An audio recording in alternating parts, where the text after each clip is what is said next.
추미애 법무부 장관이 이른바 검언유착 의혹 사건과 관련해서 내일로 예정된 전문수사자문단 소집을 중단하고 수사에서 사실상 손을 떼라고 지시했습니다. 대검찰청도 이를 받아들여 일단 내일로 예정된 수사자문단 소집을 하지 않겠다고 밝혔습니다. 취재기자 연결합니다. 박기환 기자. 네, 대검찰청입니다. 네, 대검찰청이 전문수사자문단을 소집하지 않기로 한 거죠?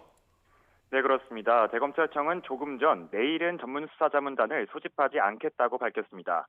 또 현재 다양한 의견을 수렴하고 있다고 설명했는데요.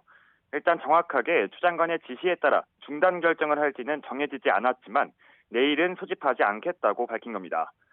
애초 대검찰청은 검언유착 사건의 전문수사자문단을 내일 소집할 예정이었지만 추 장관의 지시에 따라 일단 한 발 물러선 것으로 보입니다.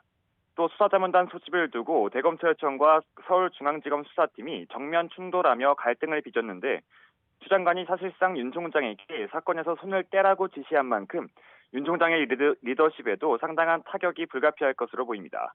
앞서 추 장관은 어제 국회 법제사법위원회에 출석해 이번 사태를 심각하게 우려하고 있다며 국민에게 사과를 전했습니다.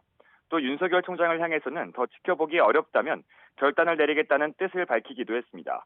결국 추 장관이 15년 만에 공식적으로 장관 지휘권을 발동하면서 윤 총장의 거취에 대한 관심도 커지고 있습니다.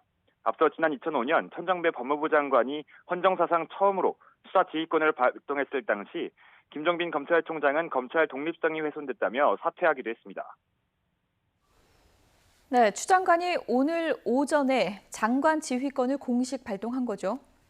네, 그렇습니다. 추미애 법무부 장관은 오늘 오전 윤석열 검찰총장에게 전문수사자문단 심의 절차를 중단하라고 지시했습니다. 또 서울중앙지검 수사팀은 대검찰청의 지휘를 받지 않고 독립적으로 수사한 뒤 수사 결과만 총장에게 보고하라고 지시했습니다. 추 장관은 이 같은 내용을 담은 수사 지휘 공문을 윤 총장에게 발송했습니다. 검찰청법 8조에 따른 지휘라고 적시해 공식적인 장관 지휘권 발동이라는 점을 명확히 밝혔습니다. 추 장관은 검언유착 사건과 관련해 철저한 수사를 통해 국민적 의혹을 해소해야 할 필요가 있다고 설명했습니다.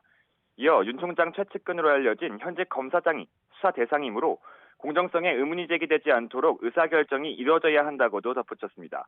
추 장관은 윤 총장이 지휘감독을 일임했던 대검 부장회의에서 채널A 기자의 구속영장 청구 여부 등에 대해 결과를 내지 못했는데도 윤 총장이 수사자문단 소집을 결정하고 단원 선정 절차까지 마쳤다고 지적했습니다.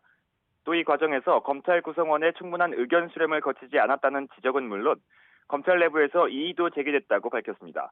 또 피해자 측이 신청한 검찰수사심의위원회와 결론이 다를 경우 혼란이 예상되고 국민도 수사 결과를 믿지 못할 우려가 커졌다고 지휘 배경을 설명했습니다. 지금까지 대검찰청에서 YTN 박기환입니다.